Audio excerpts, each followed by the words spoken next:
आज का जो हमारा विषय है बातचीत का वो मत्ती रचित सुसमाचार उसका 5वां अध्याय और 33 से 37 आयत तक लिया गया है। और जैसे पढ़ा गया वहाँ क्या लिखा है, वहाँ कसमों के बारे में लिखा है। कसमें खाते हैं ना लोग, कितनी गंभीरता से लेते हैं कसमें खाने वाले लोग कसमों को, कोई मतलब ही नहीं है। बाय गॉड तो ऐसे बोल देंगे जैसे पता नहीं कितना स्टोर में रखा था और बस फेंकते रहो मारते रहो और कोई मतलब ही नहीं है उसका। यीशु मसीह के दिनों में भी ऐसा बहुत कुछ होता था। और ये जो संदर्भ है ये पुराने नियम और नए नियम दोनों व्यवस्थाओं के बारे में यीशु मसीह की टिप्पणी है। जैसे क्या कहा गया, तुमसे कहा गया था या तुमने सुना था कि जो कसम है उसको झूठी नहीं खाना है। तो ये तो पास्ट हो गया, झूठी कसम नहीं खाना, यानी सच्ची कसम खा सकते हो, जो हम बाद में और डिटेल में देखेंगे। फिर यीशु मसीह ने क्या कहा, लेकिन मैं तुमसे कहता हूं कसम ही नहीं खाना। क्योंकि किस चीज की कसम खाओगे तुम, स्वर्ग की खाओगे। क्या जानते हो स्वर्ग के बारे में, कितना अधिकार है। शहर की, यरूशलेम शहर जो उस समय था उसकी कसम खाओगे, वो महाराजा का शहर है। और फिर जब अपनी बात आती है तो मेरे सर की कसम कह देते हैं ना। तो यीशु मसीह ने कहा तुम्हारे सर की कसम भी नहीं खाना है, क्योंकि उसका एक बाल तो तुम बदल नहीं सकते। फिर यानी कसम किस चीज के ऊपर खाई जा सकती है, जिसके ऊपर आपका अधिकार हो, जिसके ऊपर आपका अधिकार हो। जिस चीज पे आपका अधिकार नहीं है, जिसके ऊपर आपकी स्वायत्ता नहीं है, उसकी कसम नहीं खा सकते। अब ये तो हो गया संदर्भ, यीशु मसीह क्या बात कर रहा है। और फाइनली क्या कह रहा है यीशु मसीह, तुम्हारी हाँ की हाँ और तुम्हारी ना की ना हो। अब हम थोड़ा सा बैकग्राउंड में इसको देखते हैं। हमारी दुनिया हो या हमसे 2000 साल पहले जब यीशु मसीह, या 4000 साल पहले जब मूसा और अब्राहम थे, किसी भी समय की दुनिया हो, कसम खाना कोई नई बात नहीं, होती रही है। लेकिन सवाल ये उठता है कि लोग कसम खाते क्यों हैं, क्यों खाते थे लोग कसम। इस बात को स्थापित करने के लिए कि मैं जो कह रहा हूं वो पूरा करूंगा। यानी उनका जो अस्तित्व था, उनका जो महत्व था, उनकी जो बातें थी, उसके ऊपर जब भरोसा नहीं करते थे लोग, या आगे भरोसा करने के लिए जिसके लिए गवाह भी तय करे जाते थे, तब उसके लिए कसम खाई जाती थी। यानी सबसे जो मुख्य बात है इसमें क्या है, जब हम चाहे गंभीरता से चाहे हल्के में कसम खाते हैं, बाय गॉड कहते हैं, कुछ भी इस तरह से, तो हम अपने और सामने वाले के बीच में जो ट्रस्ट डिफिसिट है, जो भरोसे की कमी है, उसको स्थापित करने की कोशिश कर रहे होते हैं।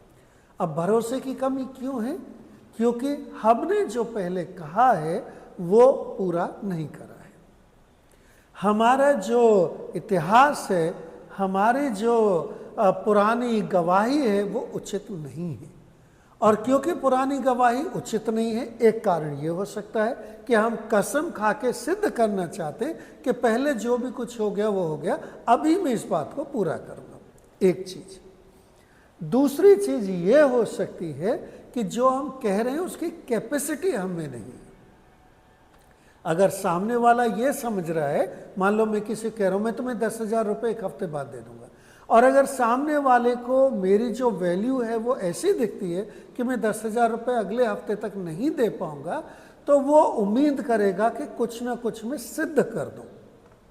उसके लिए हम लोग कसम खाते हैं, वायदे करते हैं, या उस तरह से। यानी कहीं से भी आप घुमा के इसको बात को समझने की कोशिश करें, ये हमारे अपने वजूद के ऊपर आके टिकता है कसम खाने का सारा किस्सा।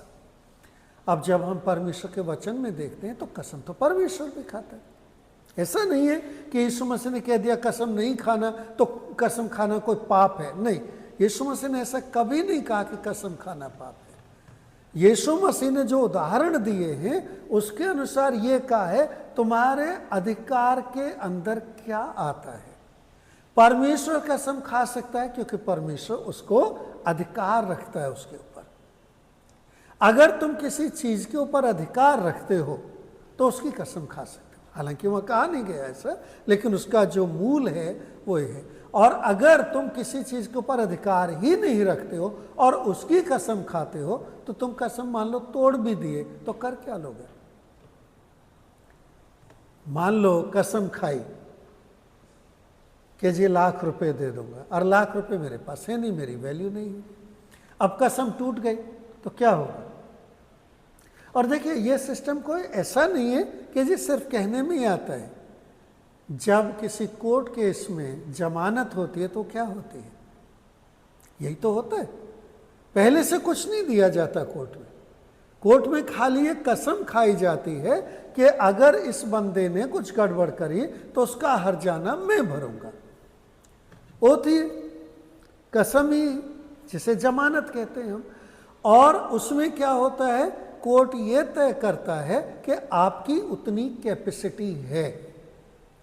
अगर 50,000 रुपए की आप जमानत देते हो तो आपसे सैलरी स्लिप मांगी जा सकती है या आपकी बैंक डिटेल मांगी जा सकती है और उतना अमाउंट फ्रीज करा जा सकता है,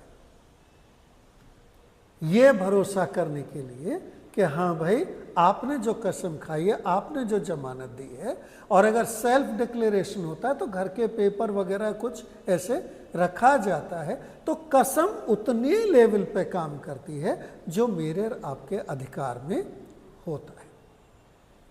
हमने कसम की बैकग्राउंड देखी, क्यों खाते हैं और कितने हल्के में। जब यीशु मसीह बात कर रहा था तो उन दिनों में क्या हो रहा था, लोग ऐसे कसमें खा लेते थे जिसका कोई मतलब नहीं होता था, और इसलिए यीशु मसीह रिएक्ट कर रहा था। यीशु मसीह रिएक्ट कर रहा था उस समाज के लिए, क्योंकि दोनों तरह की शिक्षाएं चलती है ना हमारे समाज में। कोई कोई लोग कहेंगे नहीं, कसम बिल्कुल नहीं, नहीं ऐसा नहीं है, बाइबल कहीं नहीं कहती कि कसम बिल्कुल नहीं खा सकते। बाइबल ये कहती है कि जो तुम्हारे अधिकार में ही नहीं है वो कसम खा के भी तुम कर क्या लोगे। लेकिन परमेश्वर कसम खाता है, परमेश्वर ओथ लेता है, क्योंकि परमेश्वर के अधिकार में। और क्या बोलते हैं उसको हम, और वही हमारा आज का विषय है, oaths in context of covenant.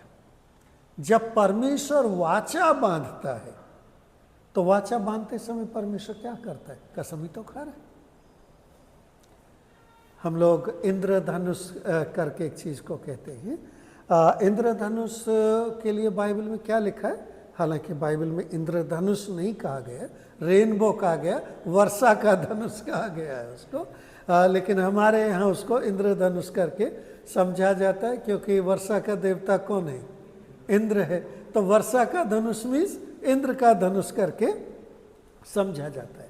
लेकिन बाइबल उसके बारे में क्या कहते हैं? एक बार जब परमेश्वर ने अपने क्रोध के कारण, जो पाप के कारण था, जब दुनिया को पानी से नष्ट कर दिया था, तब परमेश्वर ने उसके बाद वर्षा धनुष जो है उसको स्थापित करके ये कसम खाई थी कि जब तक ये धनुष दिखता रहेगा, मेरा ये वायदा है कि पानी से पूरी दुनिया को कभी खत्म नहीं करूंगा।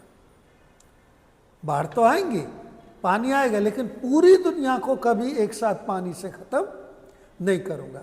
और हम सब अच्छे से जानते हैं, जब वर्षा धनुष दिखता है तो यूजुअली हम समझते हैं कि बारिश बंद हो गई। तो मान लो बहुत काले बादल, बहुत घनेरे बादल और बहुत तगड़ी बारिश हो रही है, डर हमारे मन में समा गया। और थोड़े समय बाद जब धनुष दिख जाता है, रेनबो दिख जाता है, तो हमें क्या आशा बन जाती है? अब बारिश नहीं होगी। ये वायदा है परमेश्वर का, उसने कसम खाई है, ओथ है, उसके अधिकार में वो खा सकता है, लेकिन मैं आप नहीं कर सकते। तो अब इसको थोड़ा और समझने की कोशिश करते हैं।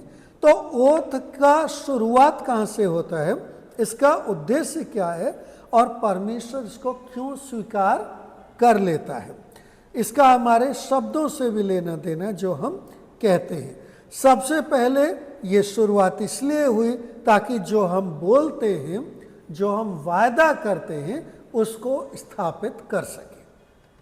मैंने कुछ कहा, आपने कुछ कहा, तो दूसरे जो पार्टी है उसके और आपके बीच में उसको स्थापित करने के लिए उसके सबूत के तौर पर कि मैं ऐसा करूंगा, कस्में खाई जाती है, वादे किए जाते हैं। तो सबसे पहला जो स्थापन कैसे शुरू हुआ, कसम खाना कहाँ से शुरू हुआ, इस तरह की भावनाओं से शुरू हुआ।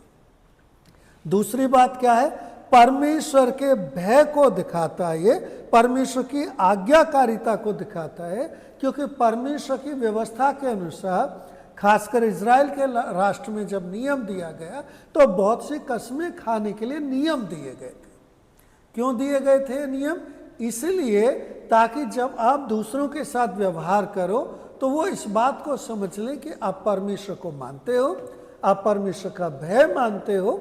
अभी देखो कोर्ट ऑफ लॉ में भी क्या होता है, आपके धर्म की, जिस भी धर्म को आप मानते हो उसकी किताब आपके पास लाई जाएगी, आपसे कहा जाएगा इस पे हाथ रखो और कसम खाओ जो कहोगे। तो उसका कसम खाना, चाहे लोग झूठ बोले या सच बोले, लेकिन उसके पीछे व्यवस्था क्या है कि परमेश्वर से आप डरते हो, परमेश्वर का भय मानते हो। इसलिए जब अपनी धार्मिक किताब के ऊपर आप हाथ रखोगे तो आप अपने आप को बाउंड कर रहे हो कि आप सच बोलोगे। तो ये आता कहाँ से है? जो जुडिशियल सिस्टम है बाइबल से ही आता है। हमारे यहाँ ऐसा नहीं होता था पहले। तो ये परमेश्वर के भय को दिखाता है कि परमेश्वर से डरता हूँ, मैं कसम खाता हूँ कि मैं झूठ नहीं बोलूँगा। ये बात हो गई। और कहाँ से आता है? To establish the ethics of reward and punishment, ये स्थापित करना कि झूठ बोला तो सजा मिलेगी और सच बोला तो इनाम मिलेगा। तो दुनिया में इस सत्यता को प्रकट करने, मानने और स्थापित करने के लिए कस्मों का चलन चला कि सच बोलने से क्या मिलेगा? इनाम मिलेगा, और झूठ बोलने से क्या होगा? सजा मिलेगी। इन आधारों पे इस तरीके से कसम खाने का धार्मिक रीति से भी और सामाजिक रीति से भी शुरुआत हुई। अगर गिनतियों की किताब में हम लोग 30वें अध्याय की दूसरी आयत में पढ़ें तो वहां परमेश्वर कहता है, अगर एक मनुष्य कोई कसम खाता है, परमेश्वर के नाम से कोई बात को कहता है, तो वो अपने आप को उसमें बांध देता है और इस बात को उसे पूरा करना ही होगा, वो इसको तोड़ नहीं सकता, उसको तोड़ नहीं सकता। और सजा क्या थी उन दिनों में? अगर आपने अपनी कसम तोड़ दी तो आपको पत्थर मार मार के मार डाला, डेथ की सजा थी। बहुत खतरनाक सजा थी। जब कसम खाई जाती थी पुराने दिनों में तो अपने जीवन की, क्योंकि उसके ऊपर आपको अधिकार था उस समय, हालांकि परमेश्वर का होता है जीवन, लेकिन एक सामाजिक दृष्टि से देखा जाता था कि आप अपनी लाइफ दे रहे हैं, आप अपना जीवन बलिदान कर रहे हैं। इतनी इस बात को पूरा करने के लिए जब आप कह रहे हैं तो आप अपनी लाइफ को एट स्टेक रख रहे हैं। आप कह रहे हैं कि हाँ भाई मुझे मार दीजिएगा अगर मैंने ये शपथ पूरी नहीं करी तो। आज भी हमारे गांव देहात में बच्चों को उठा के बच्चों की कसम खाओ या बच्चों के सर पे हाथ रख के कसम खाओ। बेसिकली आइडिया क्या होता है कि अगर झूठी कसम खाओगे तो तुम्हारे बच्चे मर जाएंगे या बीमार हो जाएंगे, नुकसान होगा। पनिशमेंट, रिवार्ड, बाइंडिंग, इस तरह से ये सिस्टम चला। लय व्यवस्था की किताब उसके 19वें अध्याय में 12वीं आयत में परमेश्वर ने कहा कि तुम झूठी कसम मत खाना। क्यों नहीं खाना झूठी कसम? क्योंकि अगर तुम झूठी कसम खाओगे तो परमेश्वर के नाम की बदनामी होगी। तो दूसरा कारण क्या था? जो कस्में हैं उनको सही रखने के लिए कस्में इसलिए खाई जाती थी ताकि परमेश्वर के नाम की महिमा हो, आपकी बातों से, आपके चरित्र से, आपके कहने से। लेकिन अगर वो झूठी कसम खा ली गई तो क्या होगा? आप तो बदनाम होंगे, आपको तो सजा मिलेगी, लेकिन परमेश्वर का नाम भी बदनाम होगा। अगर प्रेरितों के काम की किताब में 18वें अध्याय और 18वीं आयत में हम लोग देखेंगे तो ऐसा नहीं है कि जब यीशु मसीह ने कहा तो नए नियम में कसमें नहीं खाई गई, क्योंकि कई बार इसको लोग बहुत एक्सट्रीम तक लेके जाते हैं। अगर 18वें अध्याय की 18वीं आयत में देखेंगे तो वहाँ जो पौलुस के बारे में कहा गया कि उसने अपने बाल कटाए क्योंकि वो एक कसम के अधीन था, वॉज अंडर ए वॉ। यहूदी लोगों में बाल नहीं कटाए जाते थे, वो सिर्फ तब कटाए जाते थे जब आपने कोई मन्नत मानी हो। जैसा कि कई बार हमारे देश में भी चारों तरफ होता है, जब मन्नत मानते हैं तो लोग जाके बाल कटवाते हैं। तो ये यीशु मसीह के बाद में हम लोग देखते हैं कि पौलुस ने मन्नत मानी और अपने बाल कटाए। और प्रकाशित वाक्य की किताब उसके 10वें अध्याय 5वीं और 6वीं आयत में स्वर्गदूत कहता है, क्या कहता है स्वर्गदूत? And the angel whom I was standing on the sea and on the land raised his right hand to heaven and swore by him who lives for ever and ever. स्वर्गदूत ने स्वर्ग की तरफ हाथ उठाया और कसम खाई, किस बात के लिए? जो वो कह रहा था यूहन्ना से, उसको सिद्ध करने के लिए कि ये होगा, ये होगा। क्योंकि जो बातें प्रकाशित वाक्य में लिखी गई हैं उन पर विश्वास करना बहुत मुश्किल है, और इसलिए वो स्थापित करने के लिए वहां कसम खाई गई। तो दो बातें हम यहाँ सीख रहे हैं। एक बात, कसमें क्यों शुरू हुई और उनका परमेश्वर से क्या संबंध है। दूसरी बात हम लोग सीख रहे हैं कि कसम सिर्फ उसी चीज की खाई जा सकती है जो आपके अधिकार में हो। जो आपके अधिकार से बाहर है उसकी आप कसम नहीं खा सकते हैं।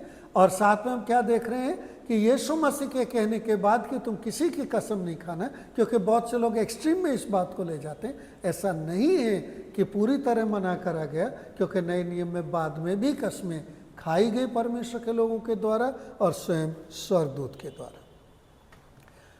लेकिन यीशु मसीह के समय में और आज भी और उसके पहले भी कसमों का बहुत दुरुपयोग होता रहा है।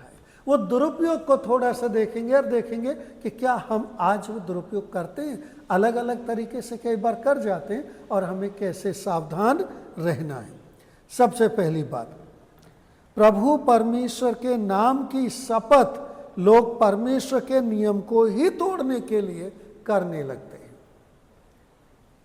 लोग अच्छे से जानते होते हैं कि वो जो कह रहे हैं वो उचित नहीं है और उसको पूरा नहीं कर पाएंगे, लेकिन दूसरे बंदे को धोखा देने के लिए कसम खाई जाती है, यानी फुली प्लान्ड धोखा देने के लिए करी जाती है। जब लोग दस्तखत कर रहे होते हैं सर्टिफिकेट के ऊपर, जब लोग कोर्ट में जो धार्मिक किताब के ऊपर हाथ रख रहे होते हैं, जानबूझ के वो पहले से प्लान्ड होते हैं कि उन्हें झूठ बोलना है और फिर भी वो कर रहे होते हैं। जब हम लोगों को कह रहे होते हैं कोई चीज़, हम अच्छे से जानते हैं कि हम ये नहीं कर पाएंगे, लेकिन तो भी उस समय खाली अपने आप को वहाँ से निकलने के लिए ऐसा कर देते हैं। दूसरी बात, जब कोई चीज़ हमें नहीं करनी है, जिसको हम करना नहीं चाहते हैं, तब हम उसके लिए कसम खा के उसको तोड़ने के लिए एक्चुअल में कसम खा रहे होते हैं। उदाहरण के लिए जब यीशु मसीह रह रहा था तो मत्ती रचित सुसमाचार 15वें अध्याय में उसने एक चीज़ के ऊपर कमेंट किया।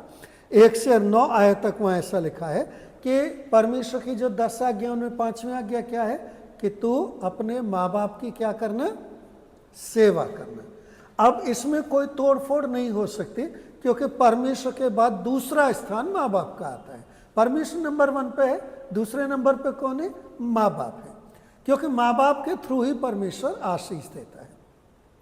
लोगों ने उसके लिए अलग अलग तरीके बना लिए थे उस व्यवस्था को, उस कसम को, क्योंकि 10 आज्ञा क्या है, होती है कसम ही, उसको तोड़ने के लिए अलग अलग कसम बना लिए थे। कैसे कैसे बनाए थे? जैसे उदाहरण के लिए आजकल माँ बाप को, खासकर माँओं को, लोग विधवा आश्रमों में छोड़ जाते हैं। सिर्फ विधवाओं को ही नहीं, बूढ़े खासकर माँओं को छोड़ जाते हैं। आपको लगता है कि ये लोग धर्म को नहीं मानते जो छोड़ के जाते हैं? ये पूरी तरह धर्म को मानते हैं, क्योंकि ये लोग दान दे के जाते हैं। वहाँ क्या करते हैं?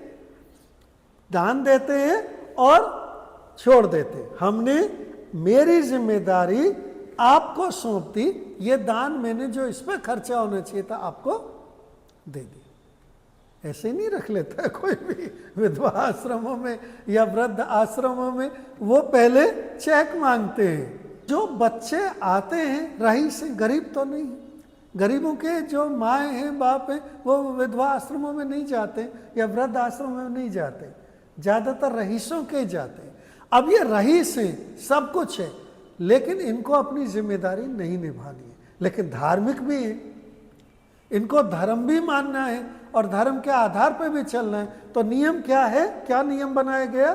दान कर दो, दान करा, माँ भी दान, पैसा भी दान, और जाके उसको वहां रख दो। पुराने नियम में यीशु मसीह के समय ये ऑलरेडी था, ये कोई नई बात नहीं है। यीशु मसीह के समय यहूदी लोग क्या करते थे, खासकर फरीसी लोग, एक कसम होती थी। आपने कुर्बान शब्द सुना होगा, उर्दू से हम लोग जानते हैं, लेकिन एक्चुअल में इब्रानी भाषा का शब्द है, क्योंकि उर्दू में वहीं से आते हैं। कुर्बान या कुर्बान कहते हैं। कुर्बान शब्द जब हम कहते हैं तो क्या मन में आता है? कोई भी चीज को जब मैं और आप अपनी तरफ से कुर्बान कर दिया, यानी मैंने अपना अधिकार छोड़ दिया। और यूजुअली कुर्बान शब्द इस्तेमाल होता है जब किसी के लिए चैरिटी कर रहे हो या ऊपर वाले को, परमेश्वर के लिए कुछ छोड़ रहे हो, उसको कुर्बान कहते हैं। अब इसका मजेदार क्या सिस्टम था, फरीसी लोगों ने क्या कर रखा था, वो माँ बाप को कुर्बान करके आ जाते थे। है ना मजेदार सिस्टम?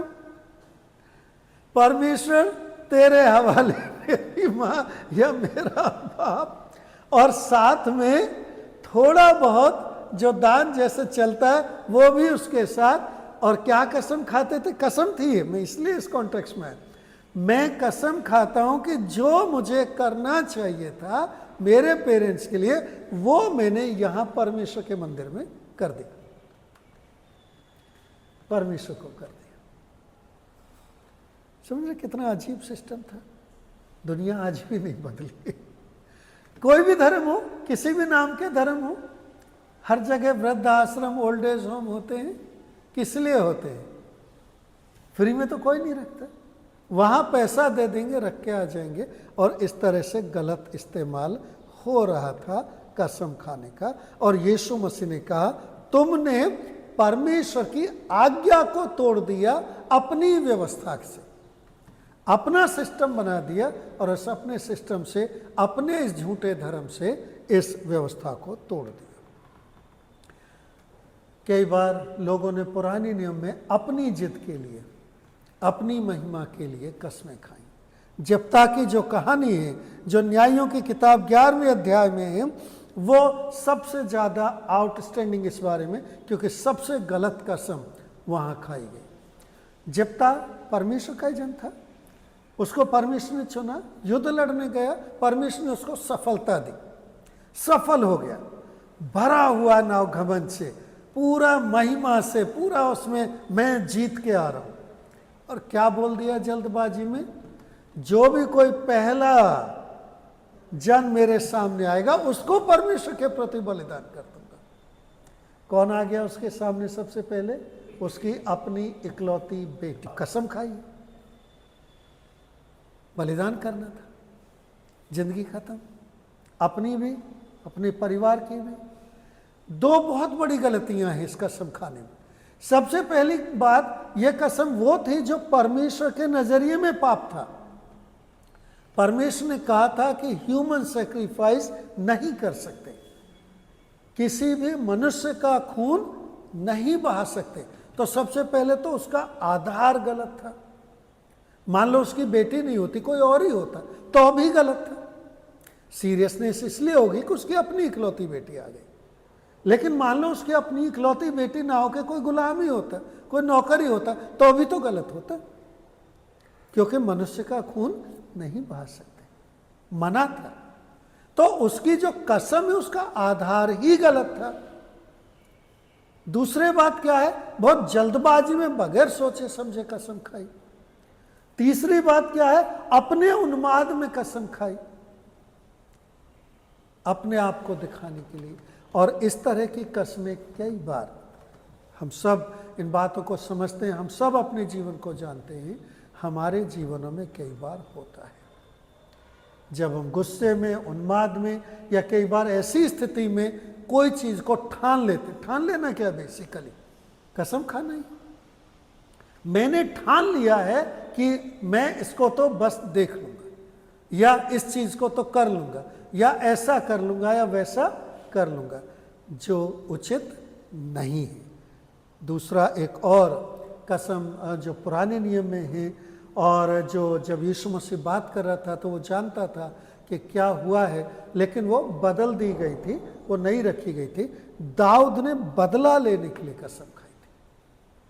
तो जब हम पहला शमूएल 25वें अध्याय में देखते हैं तो नाबाल करके एक आदमी था, बहुत रईस, जो दाऊद को बहुत गालियां दे रहा था, और दाऊद ने कसम खाई, आज शाम तक इसको मैं खत्म कर दूंगा। होता है ना गुस्सा, आप राजा हैं, आपके पास सेना है, कोई आपको गाली दे रहा है, आपके पास ताकत है, तो क्या करेंगे, देखता हूं मैं तुझे। ठीक है, और ठान लेते हैं, गुस्से में कसम खा लेते हैं।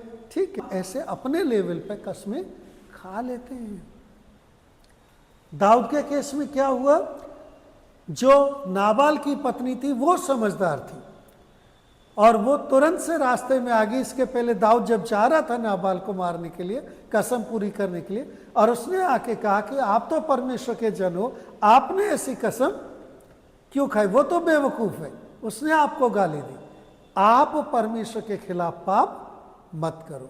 और दाऊद समझदार था, उसने अपनी कसम तोड़ दी। अगर कसम बुरी है तो तोड़ देना अच्छा है, बजाय उसको आगे लेके चलने की। आखिरी बात, ये कसमों की व्यवस्था को हम कैसे समझें और कैसे अपने जीवनों में इसको लागू करें। सबसे पहली बात, बाइबल में कसमों को, ओथ्स को कवनेंट यानी प्रोमिसेस, वायदों के रूप में देखा गया। आप वायदा चाहे इंसान से कर रहे हो, चाहे परमेश्वर से कर रहे हो, और चाहे परमेश्वर आपसे कर रहा हो, उसको ओथ। तो कई बार परमेश्वर के वचन में, जैसे उत्पत्ति की किताब 26वें अध्याय में और 1 से 3 तक वहाँ दिखा गया है, जहाँ परमेश्वर ने कहा मैं वायदा करता हूँ, मैं कसम खाता हूँ कि मैं इसे पूरा करूँगा। और सबसे बड़ी कसम, सबसे बड़ा वायदा, सबसे बड़ी जो कवनेंट है वो क्या है, जब प्रभु परमेश्वर ने कहा कि मैं तुम्हें प्रेम करता हूँ और अपने बेटे को भेजकर, जैसे यूहन्ना 3:16 में हम लोग देखते हैं कि जो कोई उसके बलिदान पर विश्वास करेगा वो क्या होगा, बचाया जाए।